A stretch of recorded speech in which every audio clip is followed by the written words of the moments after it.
Uneducated Economist. Well, good afternoon for everybody, unless you're on the West Coast. West Coast, good morning, everybody. It's about 11 o'clock.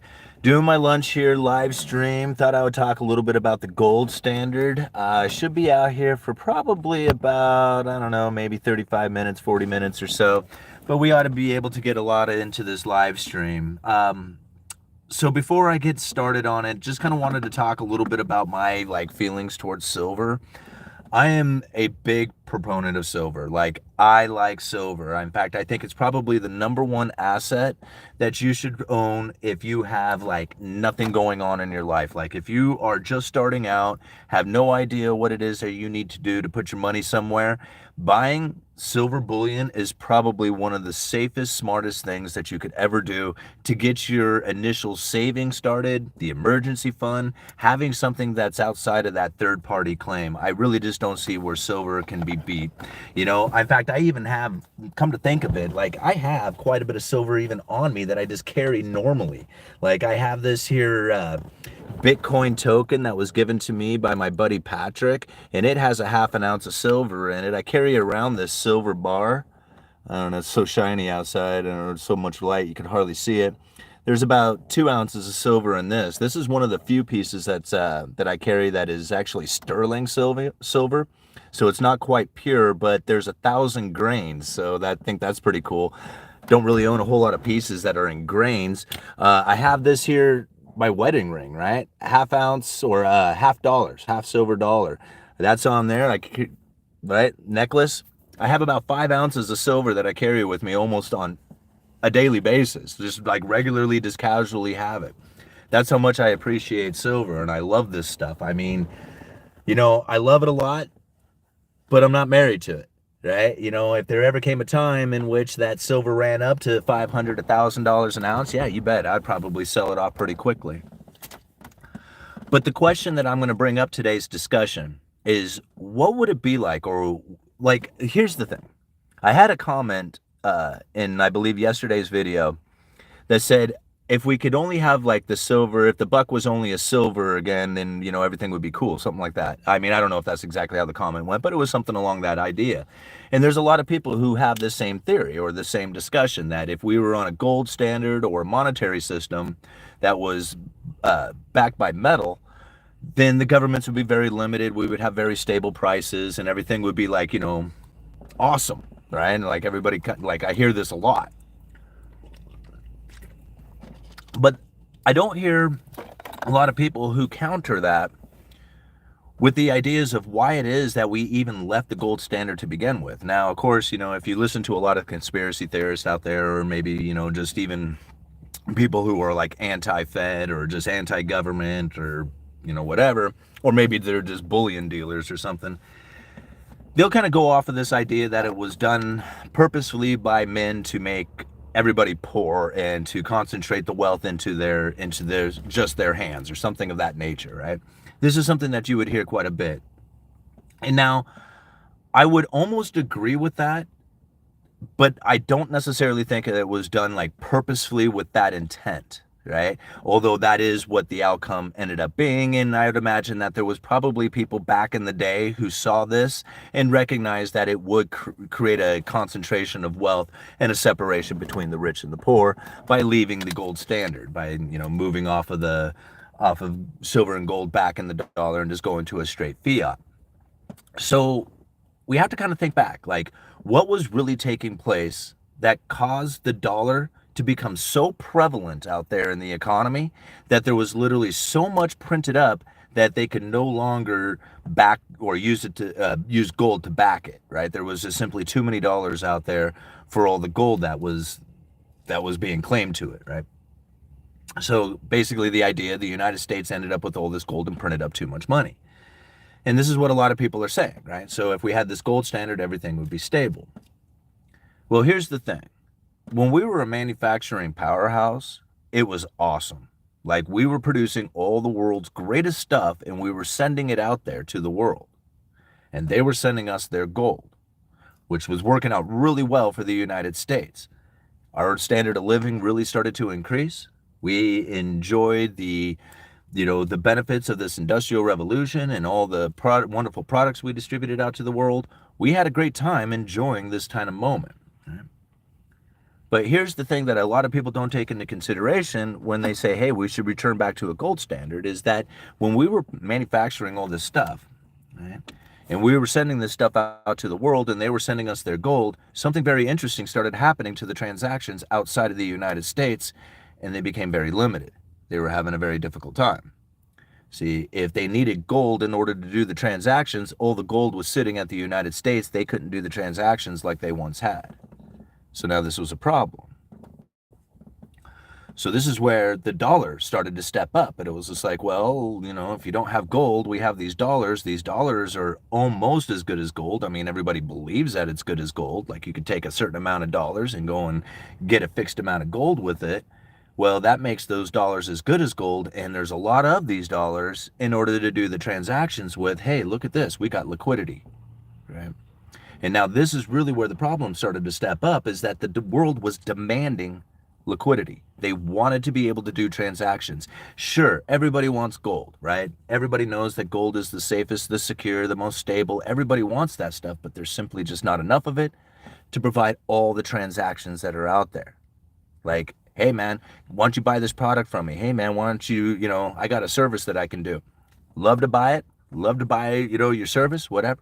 Simply just don't have the money. It's just non-existent because it's all concentrated into a particular area. This is the problem. This is called Triffin's dilemma. They figured it out. How is it that you're going to provide the world with dollars, right, and still maintain an economy, right? Ultimately, we had to go into money printing. We had to go into deficit trade, meaning that we would import more than we export. That's great. We export debt, dollars, and we import goods and services. Right? See what happened here is the United States took advantage of a situation in which that we were able to freely spend these dollars.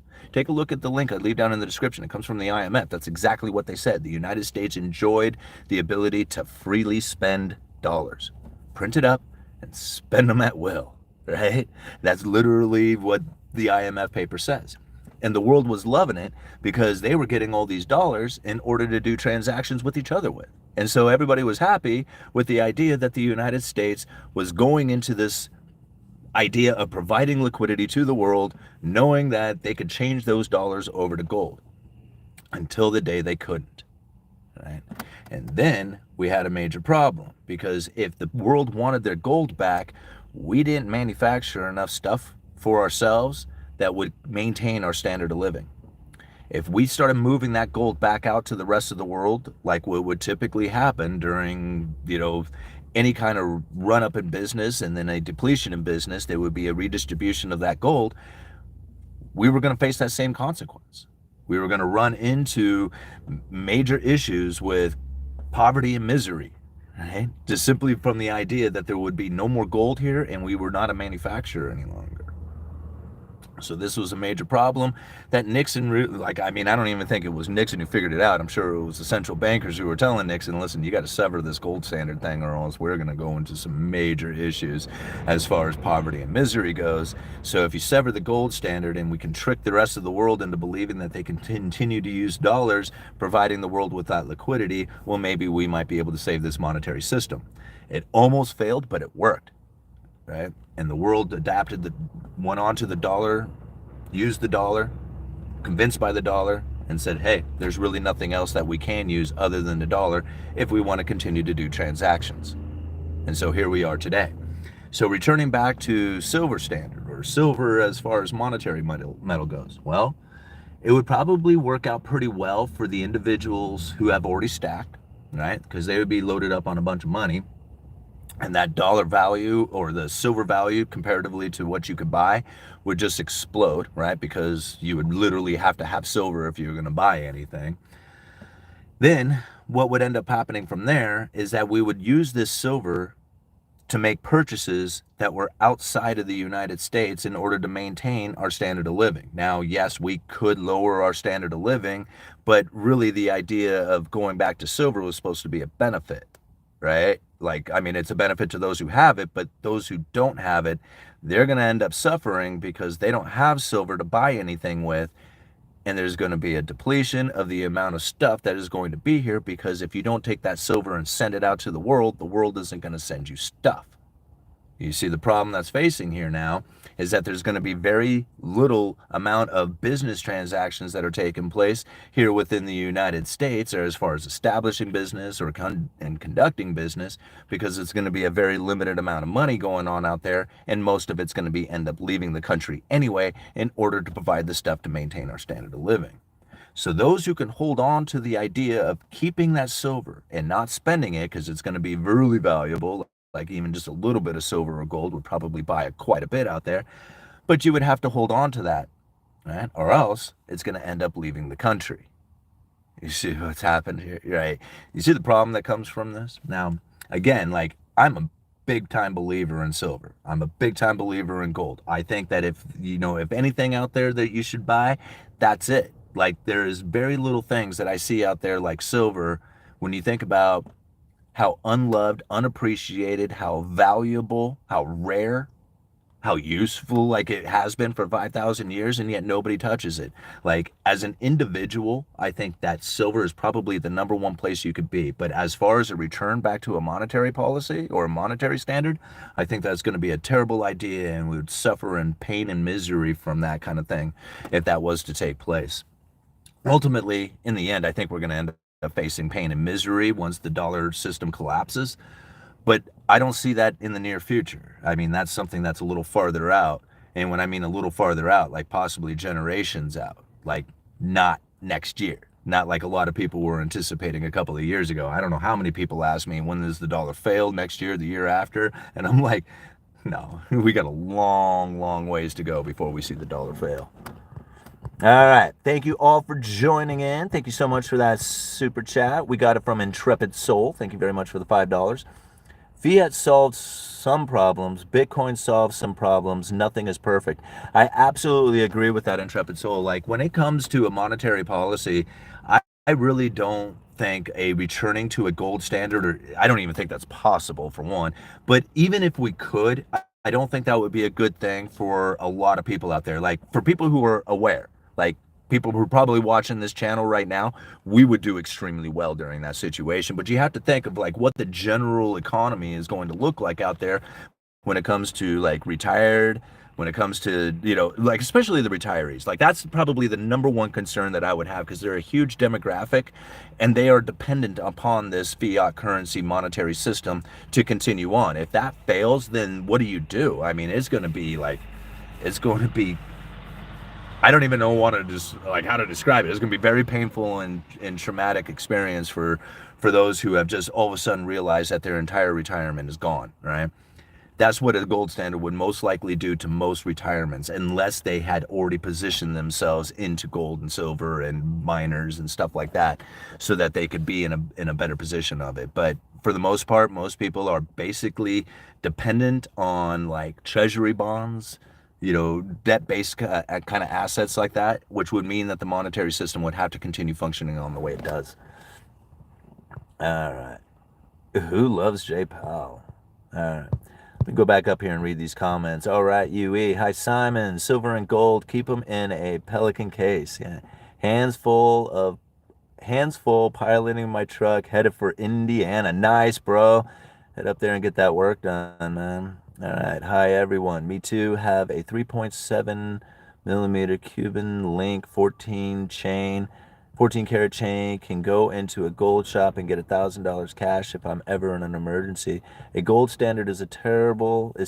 Even Mike Maloney agrees. Yeah, and I mean, it's just quite unfortunate for the situation, because those of us who really understand gold and silver and stuff like that, we load up on it, but then with the same idea, it's just like, damn, let's hope that we never ever return to a gold standard, because that's going to be very bad, right? So like, it's weird for those who truly like know it, because we load up on it with hopes that it doesn't happen. Isn't that like, That's so weird. Calling 8 on the dice. Good old silver never moves an inch. And I actually am cool with that. Like, a lot of people are like, man, I wish silver would just go to 50 or 100 or 500 or $1,000 an ounce or whatever. And I think to myself, I love it at $22. Like, I love it at 20. Anything under like anything under $50 an ounce, I think, is a great gift for anybody who's like in the mindset of buying silver. It's so undervalued. Like, just compare it to gold. I mean, really, if you did it to 10-to-1 ratio to gold, it should be like around $200 an ounce now. It should be 10 times higher than what it is. I mean, it should at least, you think about it, it should at least be somewhere around its all-time highs, right? $50 an ounce that was set back in the early 80s and again in 2011. Like, here it is, 50% of its all-time highs. Name anything other than maybe oil that's at 50% of its all-time highs. Very, very few things. Think about it. Two commodities that are like the basis of our entire way of life, silver and oil, are both at 50% of their all-time highs. That should be very telling of all the rest of the stuff that's out there, right? And that how manipulated either the silver and oil is, or how seriously messed up the monetary system really truly is, right? Like, that's something that I think about quite a bit. All right, sun makes hard to see, just like government. Do you see the speech El Salvador president had about bubble in the U.S.? I don't know. I've been hearing about the bubble in the U.S. for like a decade now, so still waiting for that bubble to pop, which I'm sure it will. But everybody talks about this bubble, right? I mean, like, literally everybody is like, the everything bubble is about ready to pop. The stock market, bond market, housing market, all this stuff is about ready to crash. Okay, well, let's see it happen, right? I mean, what's going to cause that market to crash, right?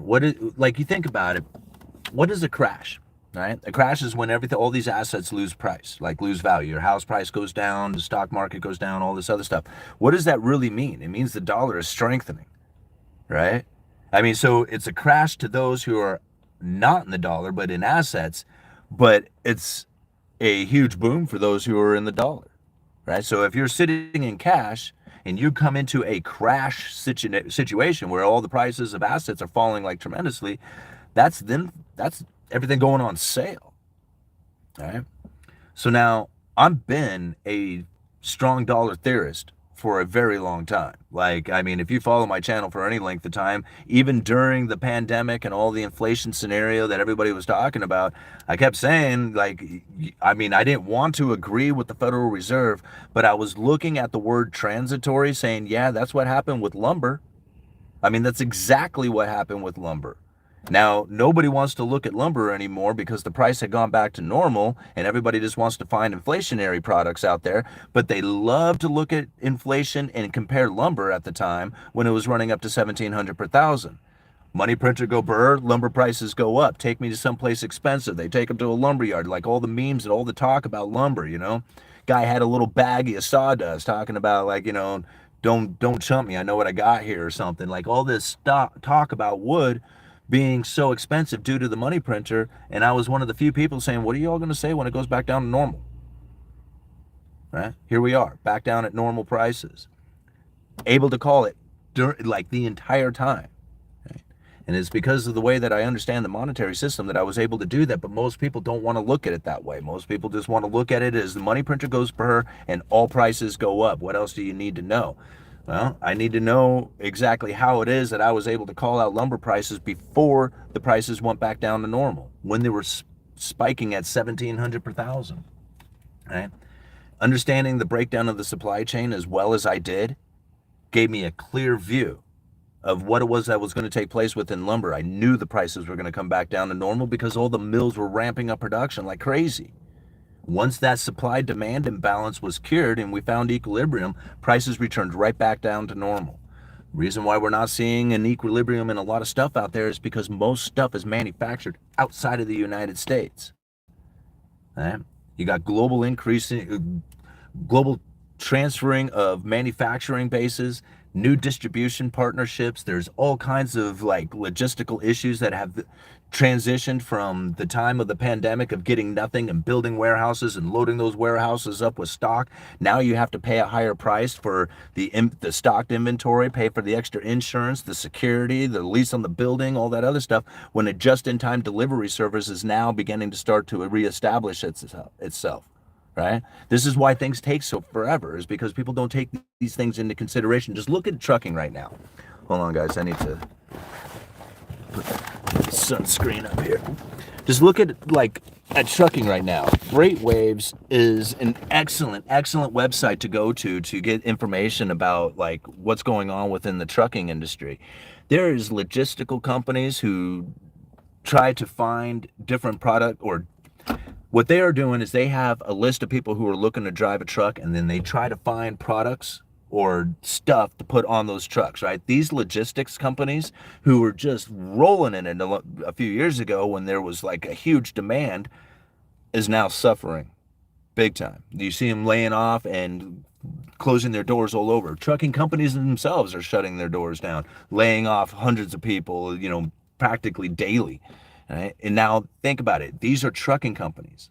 This is where the stuff comes from. Like if they're not hauling it, you're not going to be buying it soon. Right? And that's one of the things that I had talked about within my videos, is that the real shortages are coming. See, like the shortages that we had experienced that drove the prices up was a self-inflicted wound. We told people, don't go to work, don't distribute, don't manufacture, don't do anything except for the stimulus check, go out there and buy a bunch of stuff. Right? So what happens when you can't distribute, can't manufacture, can't, stock the shelves, and then everybody is buying what's left? You're going to end up with a supply and demand imbalance, right? All of a sudden, there's no inventory out there. It's sitting outside the coast of LA, sitting on freighters, waiting to get unloaded. You have a huge demand due to the stimulus checks with very little supply. What happens to prices? Right? Supply-demand imbalances. This is what drove the prices up there. And it was easy for me to see this, and I know a lot of people will argue and think differently about this, but if you're going to argue against this, try to explain why quantitative easing 1, 2, 3, 4 failed to produce the inflation scenario that the Federal Reserve was looking for. Right? An expansion of the balance sheet from $850 billion to over $4.5 trillion failed to produce the inflation scenario that the Fed was looking for 10 years. It was one of their major issues that they were facing. In fact, I got the speech back here somewhere, John Williams, Monetary Policy for a Low Neutral Interest Rate World. If you really want to read what's going on, read this speech right here, right? Not that you can see it on there, but literally it was titled Monetary Policy Strategies for a Low Neutral Interest Rate World, given November 30th, 2018. Today we face an altogether different set of problems stemming from a very low neutral interest rate. That is the short-term real interest rate consistent with an economy operating at its potential alongside low and stable inflation. Ironically, the problem we need to solve these days is the risk of inflation that is persistently too low rather than too high. The problem we need to solve, this is the Federal Reserve saying this in November of 2018, prior to the pandemic, right? The problem we need to solve these days is the risk of inflation that is persistently too low rather than too high. I think they solved their problem. All right. The Federal Reserve got what they wanted out of all this, and it was due to that severing of the supply chain. The money printer was just a psychological trick on everybody to be convinced that it was going to create the inflation scenario that we experience, because inflation is a self-fulfilling prophecy. If you sever the supply chain, don't allow any products to come in, give a bunch of people stimulus checks, and then bombard them with constant news of hyperinflation, it will create the inflation scenario that they are looking for. The one that they failed to get back in 2008 with the quantitative easing of 1, 2, 3, and 4. Like, understanding this is very critical to understanding what is going on within the economy right now, because everybody is convinced that the Federal Reserve is going to meet their 2% target and lower their interest rates, but yet they still are missing it, that they have changed the way that they do their monetary policy, and that a 2% target no longer exists within the Fed's monetary policy. It's a 2% average inflation rate over time, which is very different from what they used to do as far as targeting inflation. It's such a far off concept for most people to understand that literally 99.9% of the people are missing it straight up. And the problem really with it is that it's the mainstream media propaganda that's spreading the misinformation. I mean, they literally, like, I did a video talking about Time Magazine and CNBC both doing the exact same thing, literally filling the entire bulk of the entire information, the article and the videos or whatever, with complete garbage. like useless information, talking about how it is that the Fed comes up with targeting, and it came out of New Zealand, and like, you know, there's just like this made up number or whatever, and they talk for all this stuff about targeting inflation, and then literally say the Federal Reserve doesn't see any other target other than 2%, and then goes on to dismiss all the ideas of what it is that the Federal Reserve has done as far as changing their target to an average inflation rate over time. These articles are purposefully misguiding the people, like convincing them that the Fed is still going for this 2% target and that they don't see it any other way. If you follow this channel, you would know that we look at the Federal Reserve and their monetary policy in a much different fashion. And that even according to their own words, that during times of inflation failing to achieve their target of 2%, that they would have to make up from them for those past deviations, meaning that they would be aiming above 2%. All these articles, Time Magazine, all these economists who think that they're going for a 2% target are missing the fact that they are aiming above 2%. They don't go for a 2% target. They're going for a 2% average inflation rate over time, which means that they may never, ever, ever, ever be at 2%. I mean, you think about it. If they shot and hit 1% and they shot and hit 3%, what's the average? 2%. They don't ever have to be at 2%. They can either be at 1 or 3 the entire time, never once ever achieving a 2% target, but having a 2% average inflation rate over time. Does that make sense? Right? So they're not going for a target. They don't even look at the 2% target anymore. It's an average inflation rate over time, which means that at times they will not be aiming at 2%. And nobody sees that. Everybody thinks 2%, the Fed will adjust rates, right? It's completely wrong. I mean, they haven't put out the forward guidance yet on interest rate cuts. The signaling out there coming from the Federal Reserve has everybody convinced that it's going to happen in June.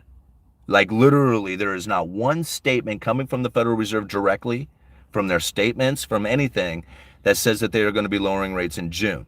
Fed President John Williams, the same guy who gave this speech, did come out, did come out the other day saying that they were probably going to be lowering them in June. That's his opinion. That's not the FOMC's state voted change, right? Because the FOMC is a group of voting members of monetary policy. And he's just one of the voting members. So he might be voting for interest rate cut in June, but the rest of them may not. Right? You know, and so it doesn't necessarily mean that's what's coming. It's his idea of what's happening. And that's signaling.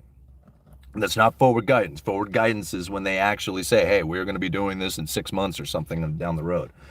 So very different system. I'm sorry, guys. I am just blasting it out here today. I'm not giving you any chance here on the comments. All right. Let me cruise down to the bottom because I only have about another, I don't know, maybe about 10 minutes or so. Goolsbee spoke about that earlier today. He said the target will have to consider the past and be in years. Yeah, and this is the reason they're going to start putting this information out and changing the perception of the people. Because they're going to have a reason why they are not adjusting monetary policy when it gets to the 2%, like everybody is anticipating. Right? You can already see within their language. I didn't read this one on Goolsbee, but I could see where he would be coming out saying, hey, you know, we don't necessarily go for a target. We go for an average over time. So we might have to wait and see, like, you know, as this inflation continues on, where it is that we are on comparatively to the average inflation rate. That's going to be, new people are going to be like, what? I mean, I thought we were going for a 2% target. They're going to be very confused. But then they can come out and say, no, we've been saying this the entire time. 2% average inflation rate over time. 2% over time. Over time. All right? They didn't say a 2% target. They said 2% over time. All right? And that's the average inflation rate that they were talking about. But they trick the people when they say it. Hey, Dishes. How you doing, mamas? All right. Mortgage charge twice.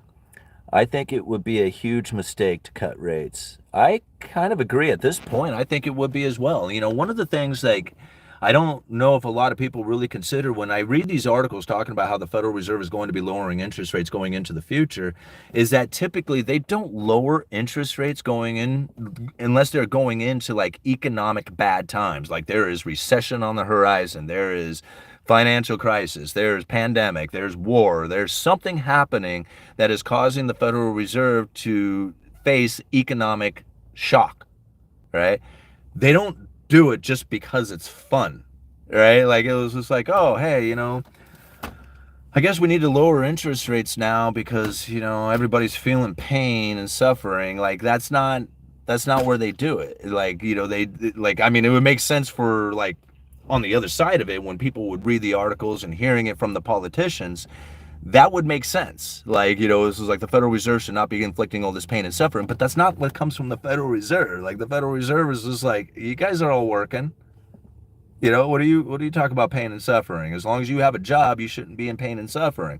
And now people would be out there, well, it's not a good job. Like that's not the point, right? The point is that they need low and stable prices and full employment. They didn't say that you were going to have an awesome job or that you're going to have an awesome life. They just said that you were going to be working, right? And that's like where I think a lot of people are missing it from the Fed. They're like, they look at it as like politicians are going to make life better or something. Like I don't know where the Federal Reserve is going to do that. Like I don't see anything within their statements or anything that says, yeah, we need to figure out a way to make everybody happy. I don't see that. What I see is like, okay, low and stable prices and full employment. How do we make that happen? If people get laid off from their high class $100,000 a year plus job at some tech company where they probably shouldn't have been working anyway, that's okay. They could go get a job over at the restaurants. That's the mindset of the Federal Reserve, right? Yeah. All right. If they cut rates, then down the road somewhere we have a disinflationary shock. The whole game's up. Exactly, Simon. Yeah. All right, follow the bouncing 2% target, right? No kidding. All right. Do you think the Fed benefits from people not understanding somehow? Is this intentionally on their part? Yes, absolutely. In fact, I'm convinced that these articles that I had pinned out, like pointed out, that CNBC article in the Time magazine, I literally think that was the efforts upon, I mean, like whether or not like it's like the Federal Reserve saying, hey, you need to do this or whatever. It just, okay, just think about this. Go and do some research on this yourself, right? If you really want to see it for yourself. Know that the Federal Reserve in 2020 changed their monetary policy. They changed that 2% target. They straight up said it. I mean, there's a Jerome Powell speech. I'm looking back here to see if I can find it, because I got a pile of them back here. I don't know, let me see if my computer fires up. But there's a speech that was given August of 2020 by Jerome Powell where he talks specifically right in there, like, we have changed the way that we do monetary policy. And so considering that it was stated out there, like I remember the press conference. I remember Jerome Powell saying it. I remember the talk about it. I remember like a few news articles talking about it, and then it disappeared. And like everybody forgot about it. And I'm like, okay, well, wait a minute here. This is a big deal. They've changed to average inflation rate over time. We really need to consider this into our strategies. And yet nobody would talk about it. Like literally nobody would include it. They kept saying like, the Federal Reserve's going for this 2%. And I kept thinking, no, they're not. They're not going for 2%. They're going for average. Now, as time goes on, and I realize less and less and less people are looking at average inflation rate over time as the monetary policy coming from the Fed, and everybody is focused in on 2% target. And so I started doing the research, and you can do this yourself. Go and look at 2% target, hit the news feed. Look at the insane amount of articles that come out. Like hundreds of articles describing the 2% target. They'll even get into some details on the history of 2% target, like the Time magazine and the CNBC article that I was referring to. All right, this is August 27th, 2020. The title of the speech is New Economic Challenges and the Fed's Monetary Policy Review. And like I said, this was given by Jerome Powell. Towards the very end of this speech, it's almost to the very end of it. Let me see if I can find it here. There it is. All right. This is what he has to say. I'm going to read this speech here, and then I'm going to have to go back to work. But it goes like this. We have also made important changes with regard to price stability of our mandate. Our long-run goal continues to be inflation rate of 2%. Our statement emphasizes that our actions to achieve both sides of the dual mandate will be most effective if long-term inflation expectations remain well anchored at 2%. However, if inflation runs below 2% following economic downturns but never moves above 2% even when the economy is strong, then over time inflation averages less than 2%. Think about quantitative easing 1, 2, 3, and 4 failing to produce the 2% inflation that the Fed was looking for. That's exactly what they are talking about, right? It failed to do it. Households and businesses will come to expect this result, meaning that inflation expectations would tend to move below our inflation goal and pull realized inflation down. Remember the end of the Trump administration? There's no inflation. The Fed should be printing money, right? There's no inflation, right? The households and businesses had come to expect this result. All right, to prevent this outcome and adverse dynamics that could ensue, our new statement, this is Jerome Powell talking about the Federal Reserve's monetary policy. Our new statement indicates that we will seek to achieve inflation that averages 2% over time. Therefore, following periods when inflation has been running below 2%, appropriate monetary policy will likely to achieve inflation moderately above 2% for some time. Wait and see. Want to make sure that we don't have inflation flaring back up. Got to keep it, right? Keep inflation scenario going for some time to make up for the shortfalls from the 2%. In seeking to achieve inflation that averages 2% over time, we are not tying ourselves to a particular mathematical formula that defines the average. Super convenient. Thus, our approach could be viewed as flexible form of average inflation targeting. Our decision, I already lost my place. Sorry, guys. All right.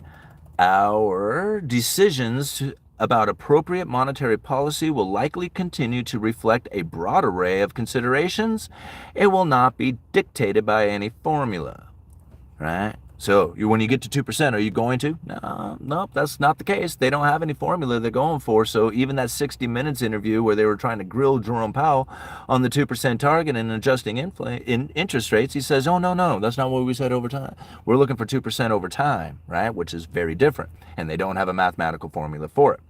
Of course, if excessive inflationary pressures were to build, our inflation expectations were to ratchet above levels consistent with our goal, we would not hesitate to act. The revision to our statement add up to a robust updating of our monetary policy framework. Robust updating, right? Meaning huge change.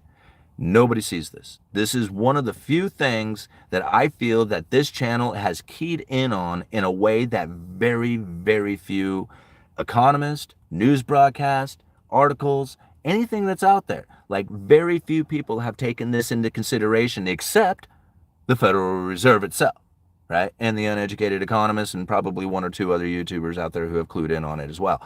But this is literally like cracking the code. Like nobody knows this right here. And I'm telling you, just go read it for yourself, right? Jerome Powell, August 27th, 2020, right? Federal Reserve speech. That's all you need to put into the Google search. Go down to the end of it. You can read it for yourself, right? This is probably, like I said, one of the biggest differences that is happening right now that nobody sees, right? Very few. All right, guys, what time is it? Okay, I got a few more minutes here and we'll call it quits. We're like 39 minutes into it. We'll go 45 and then we'll call it good. All right, exact assignment. Okay, hell of a pay cut to go from a tech job to flipping burgers. Yes, it is. You're absolutely right. That's a hell of a pay cut to go through that. Doesn't mean you still don't have a job, right? Like this is the thing about like, here's the thing. It's not terribly hard to make it in this world. It really isn't. Like, I mean, in fact, it's pretty damn easy to make it. All you have to really do is just show up on time. The hard part is making it good. right? It's not hard to make it. Like anybody could just go get a job and like, and make it, right? But it's not going to be good. It's going to be bad. It's going to be suffering. You're going to be miserable and all that other stuff. In order to make it good, you have to chase excellence 24/7, like as often as you can. Never once ever giving into pleasure, right? And that's the difference inside of it. Like, oh, I have $100,000 a year job. It was really cushy. Now I have to go flip burgers. It was like, yeah, it sucks, right? I mean, yeah, it's hard to make it good. It's not hard to find a job flipping burgers. It's not hard to make it, right? It's hard to make it good. And that's the huge difference inside of it. The Federal Reserve is not there to make your life good. That's like, you got to accept that, right? All right. I may lose the stream soon. Want to thank you and everyone now. Well, thank you all night for being here, man. Food for thought. Did fiat money really solve liquidity, though? If you can't buy anything of meaning without taking a massive debt, do you really have liquidity without loans, or there's no liquidity? Well, I tell you what, it did increase it, because you could go down and buy a gallon of milk whether or not you have money or not. That transaction's taken place. If there was a gold standard or silver standard, you wouldn't get it. Okay? The transaction still takes place today. But if it was a silver or gold standard and you didn't have that silver dime, guess what? You're not getting a gallon of milk. That's all, the silver quarter or whatever it needs, right? That's what it comes. That's the difference inside of it. So yes, the dollar did provide a hell of a lot more transactions and liquidity to do those transactions. Now, granted, there will come a time in which that the past says, hey, you need to pay for all that, which means that you need to postpone your current consumption, work hard, and pay for all that. Well, actually postpone current purchases to pay for the past consumption, right? That is still part of the game. So at that point, yeah, you're right. Liquidity is going to dry up big time. But right now, even if I didn't have any money, I got a credit card, I can still go get a gallon of milk, right? Huge difference. All right, Simon, can you explain why any inflation is good? Is it a tool to force people to work after they have the bottom level of Maslow hierarchy of needs met? Okay, well, I will not explain how inflation is good. I won't, right? Because inflation isn't good and deflation isn't good. And neither one of them are good or bad. It's just more of the situation that you are in. It's like bad weather, right? Well, I live in Oregon where it rains 9 months out of the year, so the weather's always bad in Oregon, right? I mean, no, I mean, I love Oregon. I love the weather here. So even if it's raining, it's not bad. It just happens to be raining. You got to deal with the rain, right? Some people don't like rain, and so they'll call it bad. But to me, that isn't bad. It just is. I mean, it rained earlier today, and it's probably going to rain again here in a little bit, after. That is not, like, to me, a good or bad thing. It's just an is, and that's the way inflation or deflation is. Now, when you think about inflation, inflation is really due to the fact that we have a fiat currency system, a debt-based currency. And if you only had a limited money supply, it would be the same thing no matter what, right? Whether it was gold, Bitcoin, or a fixed amount of dollars that were out there in the system, the most industrious people would then hoard all that money, depriving the rest of the economy from being able to do transactions. The whole economy would slow, and then those dollars would have to be redistributed back out there to the economy if it was fixed.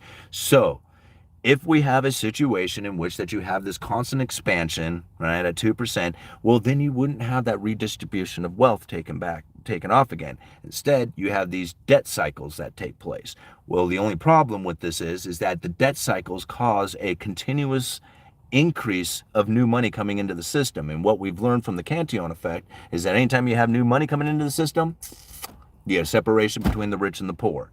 So, good or bad, it's just an is. I mean, inflation is bad in the sense that you're going to have this continual separation between the rich and the poor. The rich get ever stupid, increasingly higher above, like, the common person out there. But we don't have the redistribution of wealth taking place like we would during a gold standard. Well, is that bad or good? Well, I guess it would be bad in the sense that these people get super rich, but it's good in the sense that people can have a retirement that doesn't actually get lost. Right? I mean, that's kind of the idea behind it. I mean, eventually that retirement will get lost, and they should have been back onto like a gold standard or something. But if it was to continue, right? Really, you could pretty much be like with an inflationary fiat currency, and you have an interest bearing anything out there that continuously expands, right? You can be a pretty young dude. Like, say you're 18 years old, and you got a job, and you're thinking, is this an average job? You get an account that you can put it to that is an interest bearing account, compounding interest that goes into that. You can pretty much be a dumb shit your entire life, right? You just put $50 in every single month, gains, 8-10% interest. You forget about it your entire life. You dump in maybe $100 a month. You increase it as you get more money in. You don't even look at it. By the time you go to retire, you're a millionaire, right? You got millions of dollars. You never once ever paid attention to the politics, to the economy, to nothing out there, right? You just found a fairly decent financial advisor, doesn't charge you much, and you contributed regularly to it from the time you were 18. You don't have to pay attention to any of this stuff. None of it. No politics, no economy, none of that stuff. You just show up every day, do your job, go home, drink beer, watch football, and contribute to that account that has that interest-bearing, compounding interest to it, and you can forget about everything out there, right? It's a pretty good position to be in. I don't know how many people would actually do that. Most people are too scared. Most people are not that disciplined. And most people are looking to like make it huge quickly, right? And then a lot of us, when you're like 47 years old and you don't have any kind of retirement, then you got to figure out something really, really extreme. Okay, guys, this was a lot of fun. Hey, thank you so much, Deja Vu, for joining the channel again?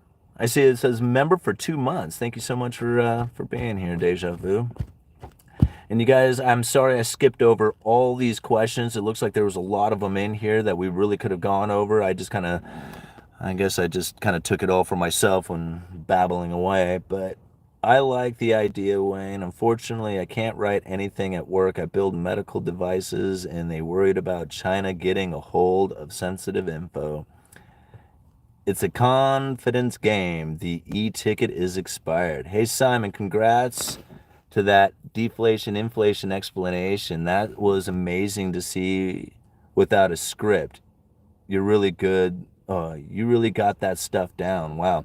Yeah, Natty, thank you so much. Well, this is the thing, man. I've internalized this stuff, right? I've taken this information and I have committed myself to understanding it to the best that I possibly can. That's why I don't use scripts, right? I mean, I brought up the speech on my computer, but I don't.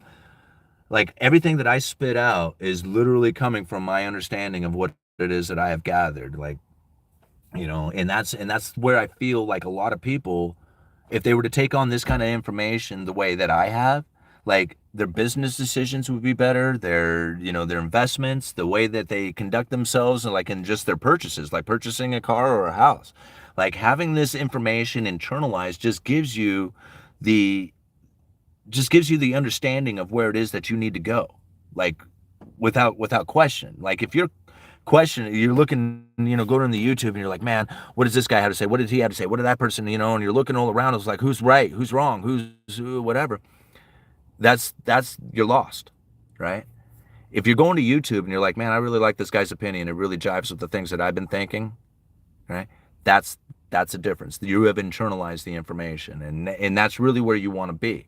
And once you can do that, then you can, spitting this stuff out. It's just like, you don't see it any other way. It's just the way it is, and so therefore, it makes it kind of easy to do that. All right, I'm going off now.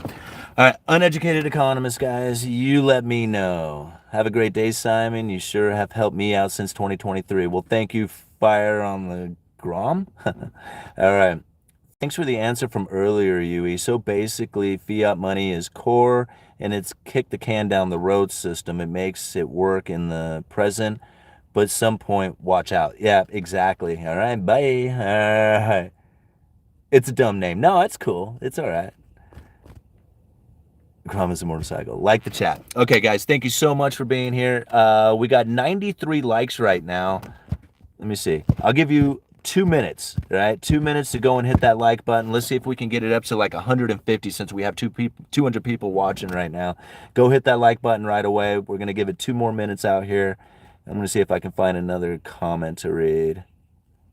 How is the view-fed policy going to affect us? Just keep interest rates higher than what people historically anticipated. Yeah, I think that's probably it. I mean, I think that is probably going to be one of the biggest things that I think is going to be a misconception from people and what the Federal Reserve is planning on doing going into their future. Thinking about that 2% target, because everybody's focusing in like 2%, 2%, 2%. When the Fed gets to 2%, everything's going to change. And I'm thinking everything except for the Fed, because they don't look at a 2% target. So, like the mainstream media and everybody who is focused in on that type of narrative is really like I don't even know how to say it. It's like that's the bulk of understanding where things are, and that's the credible threat. So if you can maintain the idea that that is the credible threat that's out there, then you're going to be able to see it in a much different fashion. Everybody's going to believe that's what's the case is. This is what's going to happen, but we're going to understand it as the credible threat, and that what they are saying about that 2% target will then start to manipulate the mortgage market, the stock market, all kinds of stuff. Just the simple talking about that, right? But I'm not trying to be cryptic with it, but that's like the easiest way to understand it, because then you have to understand what credible threats are and all that. But just understand that 2% narrative is the credible threat. That's what they are using to then get the markets to behave in a particular fashion. I mean, just think about it. If the idea that they were going to be lowering interest rates was going to take place here in the next week or the week after, think about what would be taking place with mortgages right now. Right? I mean, just think about what happened to mortgages when everybody was convinced that there was going to be 7 rate cuts this year. That's the credible threat. All right, Uneducated Economist, you guys let me know. Thank you very much, Fire on the Grom, for the $2. You have a great day as well.